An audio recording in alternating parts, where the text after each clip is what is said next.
स्वागत है दोस्तों आप सभी का अपना चैनल टेक्निकल अड्डा 07 में। दोस्तों पिछले वीडियो में हम बात किए हुए थे अबुआ आवास योजना के बारे में। आप चाहें तो वीडियो को देख सकते हैं, लिंक डिस्क्रिप्शन में डाला हुआ है। और अब इसका फॉर्म भी आ चुका है और ये फॉर्म आया हुआ है, तो इसे हम कैसे भरेंगे इसी पे हम इस वीडियो में बात करेंगे। फॉर्म भरने का बिल्कुल सही तरीका जानेंगे ताकि फॉर्म भरते समय आपको किसी भी प्रकार का कोई दिक्कत ना हो। इसके लिए वीडियो को आपको लास्ट तक देखना होगा ताकि कहीं भी इम्पोर्टेंट स्टेप को आप मिस ना कर जाए। तो आपको लगातार वीडियो को वॉच करना है और अगर आप चैनल पर नए हैं तो चैनल को सब्सक्राइब कर लीजिएगा और साथ में बेल वाले घंटे को भी ऑन कर लीजिएगा। इससे फायदा होगा, नए पुराने हर वीडियो आपको नोटिफिकेशन द्वारा हमेशा मिलते रहेंगे। तो फटाफट चैनल को सब्सक्राइब कर लीजिए। और अब चलते हैं अबुआ आवास योजना के फॉर्म की तरफ और देखते हैं कि इसे कैसे भरना है। ये है दोस्तों अबुआ आवास योजना का फॉर्म, जो कि 2 पेज का होगा। यहाँ पे हम दोनों पेज के बारे में बात करेंगे, तो इसको थोड़ा सा जूम कर लेते हैं ताकि आपको क्लियर दिखे। तो सबसे फर्स्ट में आपको दोस्तों मिल रहा होगा यहाँ पे तिथि का ऑप्शन, यानी कि डेट। जिस भी डेट में आपको जमा करना है, जिस दिन आपको जमा करना है, आप उसी दिन डेट को भरेंगे। अगर आप उससे पहले भर रहे हैं तो आप यहाँ पे इस कॉलम को छोड़ देंगे। उसके बाद यहाँ पे आवेदन संख्या भरना है, जो कि आपको अभी पता नहीं होगा, आपको यहाँ पे इसको भी छोड़ देना है। तो यहाँ पे आप बेहतर रहेगा कि दोनों छोड़ दें। उसके बाद यहाँ पे आपको यहाँ से इस वाले कॉलम से स्टार्ट करना है। यहाँ पे अबुआ आवास योजना लिखा हुआ है, जिसमें फर्स्ट कॉलम में आपको सबसे पहले यहाँ पे दिख रहा होगा जिला का नाम, यानी कि आप जिस भी जिला से आते हो अपना जिला का यहाँ पे नाम डालेंगे। उसके बाद यहाँ पे आपको प्रखंड का नाम मांग रहा है, यानी कि जिस भी प्रखंड से आप आते हो अपना प्रखंड का नाम यहाँ पे डाल देंगे। उसके बाद यहाँ पे पंचायत बोल रहा है, तो जिस भी पंचायत से आपका जो भी पंचायत हो आप यहाँ पे अपना पंचायत का नाम डालेंगे। यहाँ पे आपको अपना गांव का नाम डालना है, जिस भी गांव से आप आते हो अपना गांव का यहाँ पे नाम डालेंगे। उसके बाद थोड़ा सा नीचे स्क्रॉल डाउन करते हुए हमको यहाँ पे देखना है लाभुक का नाम। यहाँ पे आपको समझने वाला बात है कि जिसके नाम से आप अबुआ आवास योजना का फॉर्म भर रहे हैं उसी का नाम यहाँ पे डालना है, यानी कि जो भी लाभार्थी है उसी का नाम यहाँ पे आप डालेंगे। जिसके नाम से आप कॉलोनी यानी कि अबुआ आवास योजना का लाभ उठाना चाहते हैं उसका यहाँ पे आप नाम डालेंगे। उसके बाद यहाँ पे आपको पिता या पति का नाम, जो भी लाभुक है आपका, जिसका नाम से आप इसे भर रहे हैं फॉर्म को, उसका पिता या पति जो भी है उसका यहाँ पे आप नाम डालेंगे। अगर पिता है तो यहाँ पे पिता के नाम पे क्लिक करके आप यहाँ पे पिता का नाम भरेंगे। अगर पति है तो पति का नाम यहाँ पे डाल देंगे। उसके बाद यहाँ पे आपको लिंग, यानी कि आपको ये बोल रहा है कि जिसके नाम से आप भर रहे हैं फॉर्म को वो महिला है या पुरुष है। अगर पुरुष है तो आप यहाँ पे पुरुष लिखेंगे, अन्यथा महिला लिखेंगे। उसके बाद यहाँ पे बोल रहा है आप अपना जाति सेलेक्ट कीजिए, आप किस जाति से आते हैं। तो यहाँ पे आपको अपना जाति सेलेक्ट करना है, यानी कि वर्ग श्रेणी। तो आप जिस जाति से आते हो आप यहाँ पे टिक कर देंगे। उसके बाद यहाँ पे पूछ रहा है जन्म तिथि, आपका क्या जन्म तिथि है। आप अपने हिसाब से अपना जन्म तिथि यहाँ पे डालेंगे, यानी कि आधार कार्ड के हिसाब से आपका आधार कार्ड में जो भी जन्म तिथि होगा आप यहाँ पे अपना डाल देंगे। उसके बाद आपको यहाँ पूछ रहा है उम्र, आपका उम्र क्या हो रहा है। तो यहाँ पे आपका जो भी जन्म तिथि है उसके हिसाब से आप यहाँ पे अपना उम्र डालेंगे। अब यहाँ पे जॉब कार्ड का नंबर डालना है, या अलग अलग जॉब कार्ड है तो आप लाभुक का नाम से जो भी जॉब कार्ड नंबर है आप यहाँ पे नंबर डाल देंगे। अगर आपके पास जॉब कार्ड है तो आप यहाँ पे अपना जॉब कार्ड का नंबर डाल देंगे। उसके बाद यहाँ पे आधार नंबर बोल रहा है, यानी कि जिसके नाम से आप भर रहे हैं उसका आप यहाँ पे आधार नंबर डालेंगे। उसके बाद यहाँ पे खाता संख्या बोल रहा है, इसका कहने का मतलब है जिसके नाम से आप भर रहे हैं उसका खाता नंबर यानी अकाउंट नंबर यहाँ पे आप डालिए। उसके बाद यहाँ पे आपको IFSC कोड आपको पासबुक में मिलेगा, यानी कि जो भी आपके पास खाता है उसका पासबुक जो मिला होगा आपको उसमें IFSC कोड लिखा हुआ होगा, आप उस वाले IFSC कोड को आप यहाँ पे भर देंगे। उसके बाद यहाँ पे बोल रहा है आपका बैंक का नाम क्या है, बैंक का नाम डालेंगे आप। उसके बाद यहाँ पे बोल रहा है लाभुक का मोबाइल नंबर डालिए, जिसके नाम से आप भर रहे हैं उसका मोबाइल नंबर भर देना। अगर उसके पास मोबाइल नंबर नहीं है तो फैमिली में किसी का भी मोबाइल नंबर यहाँ पे डाल सकते हैं। उसके बाद थोड़ा सा नीचे स्क्रॉल डाउन करते हुए हमको चले जाना है। अब यहाँ पे बोल रहा है परिवार की विवरणी।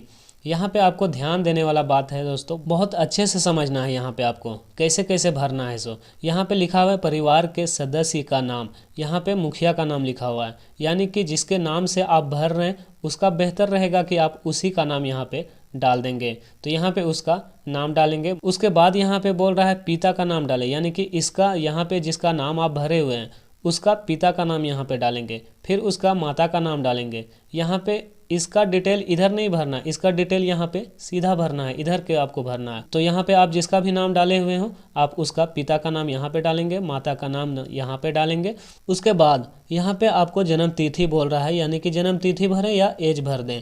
तो यहाँ पे दो में से जो भी आपको आसान पड़े यहाँ पे डाल देंगे। बेहतर रहेगा कि डेट ऑफ बर्थ डाल दें, अच्छा रहेगा। उसके बाद यहाँ पे बोल रहा है आवेदक के साथ संबंध, यानी कि ये जो मुखिया का नाम डाले हुए हैं उसका इसके साथ क्या संबंध है, यानी कि जिसके नाम से आप भर रहे हैं फॉर्म उसका इसके साथ मुखिया के साथ क्या संबंध है। अगर उसी का नाम यहाँ पे डाले हुए हैं तो आप यहाँ पे स्वयं लिख देंगे, यानी कि खुद का। अब यहाँ पे थोड़ा सा नीचे चले जाते हैं। अगर आप यहाँ पे पति का नाम डाले हुए हैं तो यहाँ पे पत्नी का नाम डालेंगे सेकंड में। अगर यहाँ पे पत्नी का नाम डाले हुए हैं तो यहाँ पे पति का नाम डालेंगे। उसके बाद यहाँ पे उसका डिटेल डालेंगे। उसके बाद यहाँ पे आवेदक के साथ क्या संबंध है आप यहाँ पे डाल देंगे। अगर यहाँ पे बच्चे हैं तो बच्चे का नाम डालेंगे और यहाँ पे डाल देंगे कि इसके साथ इस बच्चे का क्या संबंध है। तो पुत्र है तो पुत्र भरेंगे, पुत्री है तो पुत्री भर देंगे। उसके बाद नीचे थोड़ा सा स्क्रॉल डाउन करते हुए चले जाना है। इसमें आपको यहाँ पे बोल रहा है आय का स्रोत, इसमें आपको खेती लिख देना है। उसके बाद यहाँ पे पूछ रहा है क्या इनकम है आपका, यानी कि जिसके नाम से आप भर रहे हैं वो एक साल में कितना कमाता है, उसका क्या इनकम है। अगर आप यहाँ पे 50,000 कमाते हैं एक साल में तो 50,000 डालेंगे, 1 लाख कमाते हैं तो 1 लाख डालेंगे। अगर कुछ भी नहीं कमाते तो आप यहाँ पे 0 डाल देंगे। उसके बाद यहाँ बोल रहा है वर्तमान आवास की स्थिति, यानी कि आपका घर का डिटेल यहाँ पूछ रहा है। आवास विहीन, क्या आपके पास घर है। अगर आपके पास आवास है, घर है तो यहाँ पे हाँ कहेंगे। अगर आपके पास घर नहीं है तो आप यहाँ पे नो कर देंगे, यानी कि नहीं कर देंगे। तो अभी के टाइम में सभी के पास घर है तो आप यहाँ पे हाँ ही लिख दें, बेहतर रहेगा। और अगर आपके पास मकान बिल्कुल ही नहीं है तो आप यहाँ पे नहीं कर देंगे। उसके बाद यहाँ पे पूछ रहा है क्या कच्चा का मकान है आपके पास, कच्चा आवास। तो अगर आपके पास कच्चा का मकान है तो आप हाँ करेंगे, अगर नहीं है तो नहीं करेंगे। यहाँ पे बोल रहा है अगर हाँ है आपके पास कच्चा का मकान तो कितने कमरे हैं उसमें। यहाँ पे आप कमरा का संख्या डालेंगे, 1 कमरा है, 2 कमरा है, जितना भी कमरा है आपका कच्चा का मकान में आप यहाँ पे डाल देंगे।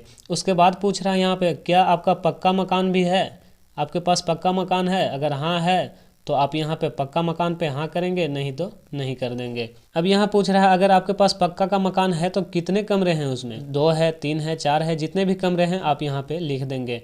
बेहतर रहेगा कि नहीं होगा तो ही आपको आवास मिलेगा। अगर आपके पास पक्का का मकान है तो आपको इस वाले आवास में लाभ तो मिलना नामुमकिन है। अब थोड़ा सा नीचे स्क्रॉल डाउन करते हुए चले जाना है हमको दूसरा पेज में।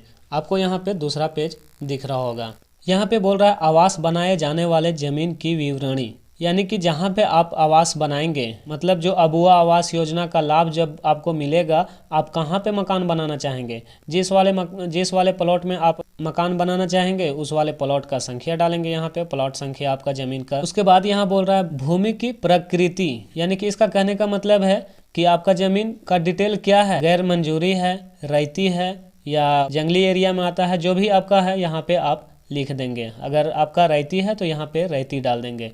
उसके बाद यहाँ बोल रहा है क्या भूमि विवादित है, जिस जमीन में बनाना चाहते हैं क्या वो उसमें किसी प्रकार का कोई झगड़ा है। अगर विवादित है, झगड़ा चल रहा है उसमें तो हाँ करेंगे, अन्यथा नो कर देंगे। उसके बाद यहाँ पूछ रहा है क्या आप आदिम जनजाति PVTG हैं, अगर हैं तो हाँ करेंगे, अन्यथा नो कर देंगे, नहीं है तो क्या कानूनी तौर पर रिहा किए गए बंधुआ मजदूर हैं। अगर वैसा मजदूर हैं तो आप हाँ करेंगे, नहीं तो नो कर देंगे। क्या आप दिव्यांग हैं, अगर किसी तरह का विकलांग वगैरह हैं तो आप हाँ करेंगे, नहीं तो नो कर देंगे। क्या आप प्राकृतिक आपदा के शिकार हैं, किसी प्रकार से आपको प्राकृतिक आपदा आपके ऊपर आया हो तो आप यहाँ पे हाँ करेंगे, अन्यथा नो कर देंगे। उसके बाद यहाँ बोल रहा है क्या पूर्व में प्रधानमंत्री आवास योजना, ग्रामीण बाबा साहेब भीमराव अंबेडकर आवास योजना, इंदिरा आवास योजना, बिरसा आवास योजना इत्यादि जैसे आवास का लाभ मिला हुआ है। यानी कि इसको कहने का मतलब है यहाँ पे जो लिखा हुआ है क्या वो आवास आपको इसका लाभ मिला हुआ है। अगर मिला हुआ है तो आप हाँ करेंगे, नहीं तो नो कर देंगे। उसके बाद क्या परिवार में 3-4 पहिया वाहन या मछली पकड़ने वाला नाव है, अगर है आपके पास तो हाँ करेंगे, अन्यथा नो कर देंगे। क्या परिवार में 3 पहिया 4 पहिया वाले यंत्रीकृत कृषि उपकरण है, अगर है तो हाँ करेंगे, नहीं तो नहीं करेंगे। क्या परिवार में कोई सदस्य सरकारी या अर्ध सरकारी सेवारत सेवानिवृत्त नौकरी में है, अगर है तो हाँ करेंगे, नहीं तो कोई नौकरी में नहीं है तो नो करेंगे। क्या परिवार का कोई सदस्य चुनाव द्वारा जनप्रतिनिधि चयनित किए गए हैं, अगर हैं तो हाँ करेंगे, नहीं तो नहीं करेंगे। क्या परिवार का कोई सदस्य आयकर यानी कि इनकम टैक्स दाता है, इनकम टैक्स भरता है तो हाँ करेंगे, नहीं तो नहीं करेंगे। क्या परिवार का कोई सदस्य व्यावसायिक कार्य यानी कि प्रोफेशनल टैक्स दाता है, प्रोफेशनल टैक्स भरता है, भाई गरीब लोग हैं हम लोग तो नहीं करेंगे, क्योंकि अगर आप इतने बड़े आदमी होते टैक्स भरते तो आपको इसका कोई आवश्यकता नहीं पड़ता, तो आप यहाँ पे नो ही रहने दें। क्या परिवार में रेफ्रिजरेटर है, अगर है तो हाँ करेंगे, नहीं तो नहीं करेंगे। क्या परिवार के पास 2.5 यानी कि 2.5 एकड़ या ज्यादा सिंचित भूमि न्यूनतम एवं सिंचाई उपकरण के साथ है, अगर है हाँ करेंगे, नहीं तो नहीं करेंगे। क्या परिवार के पास 5 एकड़ या ज्यादा सिंचाई भूमि है, अगर आपके पास 5 एकड़ से ज्यादा सिंचाई हो रहा है भूमि है तो आप हाँ करेंगे, नहीं तो नहीं कर देंगे। अब यहाँ पे जो भी जानकारी आप दिए दोस्तों फर्स्ट से लेकर के यहाँ तक, यानी कि पूरे फॉर्म में जो आप जानकारी दिए उसमें आपको कहता है यहाँ पे आप यहाँ पे एक्सेप्ट कीजिए कि आपने जो डिटेल दिया हुआ है वो आप बिल्कुल क्लियर सही भरे हो, किसी भी प्रकार का कोई झूठा डिटेल नहीं दिए हैं, तो आप यहाँ पे एग्री करेंगे। मेरे द्वारा दिए गए उपर्युक्त सभी सूचना सही है एवं गलत सूचना के लिए मैं स्वयं जिम्मेदार हूँ। ठीक है, यदि मेरे द्वारा गलत सूचना दी जाती है तो मेरे ऊपर कानूनी कार्रवाई की जा सकती है, या आप यहाँ पे सिग्नेचर कर देंगे, यानी कि जो भी लाभुक है उसका सिग्नेचर यहाँ पे होगा। अगर वो सिग्नेचर करते हैं तो अच्छी बात है, नहीं तो यहाँ पे अंगूठे का निशान लग जाएगा। तो यहाँ पे सिग्नेचर या अंगूठा आवेदक से ज़रूर लगवा लेना है।